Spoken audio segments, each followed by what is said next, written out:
What's up, you beautiful Redditors? Hope you're having a fantastic Saturday. Welcome to the RNEWS evening show. And let's just jump into it. From r/news, US plans to restrict access to TikTok and WeChat on Sunday. Has there ever been a ban like this before on an already popular app? Not really in the US that I can think of, and certainly not for national security reasons. This has been happening in India already though, where they've banned over 100 popular Chinese apps, including TikTok, www.bbc.com. Also, China has a very long list of banned apps as well, which makes it hard for them to contest this move in any real legitimate way. Which makes this weird to me. We're essentially sticking it to China by doing to our citizens what they do to theirs. We ban two apps that are known to have strong ties to the CCP. Meanwhile, China has the entire internet reskinned so they can control what their people are exposed to. Not even comparable. Should be restricting Facebook. They won't because that's America's spyware. Strange. Seems like things were moving in the right direction for them with Oracle partnering up and having talks with the Gov. This is most likely a move for more leverage. I would assume it's an attempt to force something to happen sooner. Like you said, leverage. This is essentially the US government putting a timeline on something that would normally take months to finalize deals on. It's all about the TikTokers ordering Trump rally tickets and messing with the campaign. You're watching the RNEWS show. From r/World News, US admits that Congressman offered pardon to Assange if he covered up Russia links. Dana Rohrabacher. Isn't he the one that guy said there's two people I think Putin pays? Dana Rohrabacher and someone else. Edit. That someone else was Trump. That guy being House Minority Leader Kevin McCarthy. Just to clear up the confusion here, McCarthy was the one who said the above quote. The two people he believed were being paid by Russians were Trump and Rohrabacher. He also swore to God after saying it, which should be meaningful to Republicans.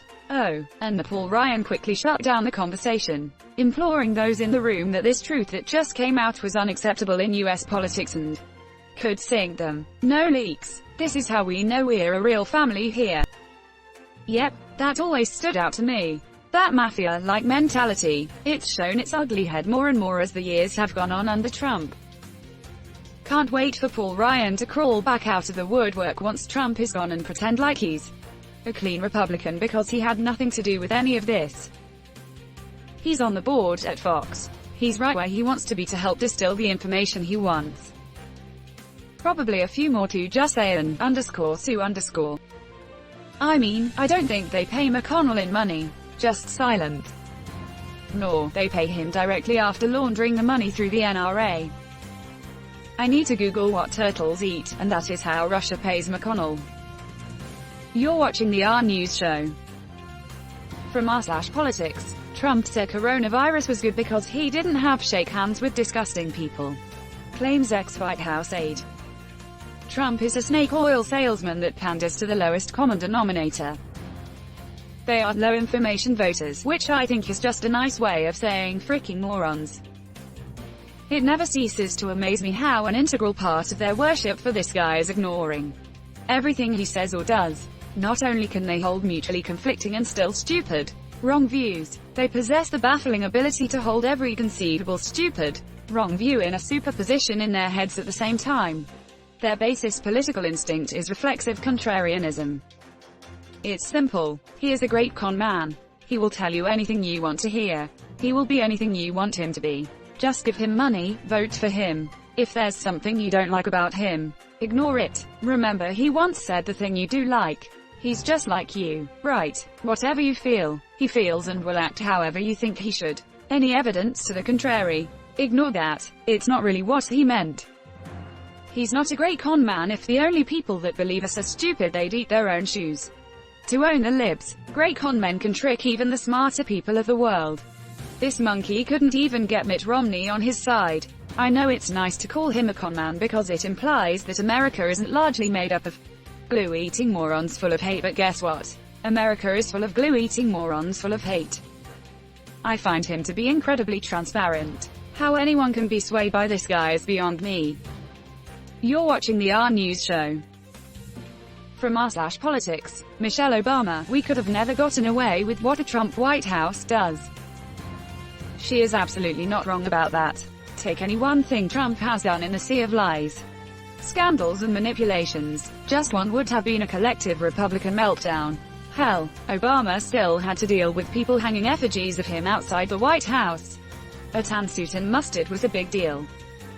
They wanted to impeach Obama because they were mad about where transgender students go to the bathroom. Yeah, Obama definitely wouldn't have survived just one of the weekly scandals Trump has that would have ended any other presidency. Weekly scandals Trump has actually. Trump has scandals virtually daily. If he was at a weekly clip instead of a daily one, things might not be as bad. Maybe. It only depends on the majority in the House and the Senate. Unless we are implying that the Dems are more honorable than Republicans. Party over country is not exclusively a GOP ideology, IMO. Enough with the both sides bullcrap. Al Franken was forced to resign. Pedophile Moore was supported by the Republican Party during the election. Republicans have a party over country mentality. Democrats do not. Can you imagine what the horrible right would have to say if Obama had 5 kids from 3 different women? You're watching the RNEWS show. From r/politics, everyone in America should be outraged. McConnell quietly rams through more lifetime Trump judges while blocking COVID relief. But it's an election year. I thought Mitch said you can't appoint judges in an election year. At least he did 4 years ago. Mark my words, Trump can lose the election, and if a justice dies the day after the election, they will still try to seat a new SCOTUS appointment. Don't labor under the delusion that they care even a little bit about hypocrisy, fairness, appearances, etc. I'm pretty convinced this spite is keeping RBG alive right now. She knows we still need her. It's really sad too. The poor woman deserves retirement, but she is forced to stick it out to keep her seat blue and true. Edit. Okay to all the people saying that her seat shouldn't be based on political lines. By true and blue, I meant uncorrupted and someone who is actually qualified to take over for her. That was my fault. I should have worded it clearer. Please don't call a SCOTUS seat blue. I know in practice the seats are treated as a political party scorecard, but it just hurts on the fundamental level since justice is supposed to be agnostic of any party. Edit. Thanks for the downvote. Outrage senses fried. Can I interest you in some existential dread? No thanks. I'm shock full of that already. It's only existential dread if it comes from the existentialism region of France. Otherwise it's just sparkling anxiety. You're watching the RNEWS show. From r/World News. Indian politician who claimed bathing in mud and blowing a conch shell provides immunity. Tests COVID-19 positive. Blow harder, dude. He blew in the yes COVID end of the conch, not the no COVID end. Brew, who is this guy? SpongeBob. All hail the magic conch. An Indian politician, Satbir Jaunapuriya, who posted a video sitting in a pool of mud with a conch shell in order to supposedly ward off coronavirus, tested positive for the disease on September 14th. Homie was just taking a mud bath. The wealthy pay thousands of dollars for that experience. If anything, it's time to throw up a resort and gentrify the area, selling the allure of magic Delhi mud. After all, the politician will recover, and it can only be ascribed to the miraculous healing power of Mother Earth.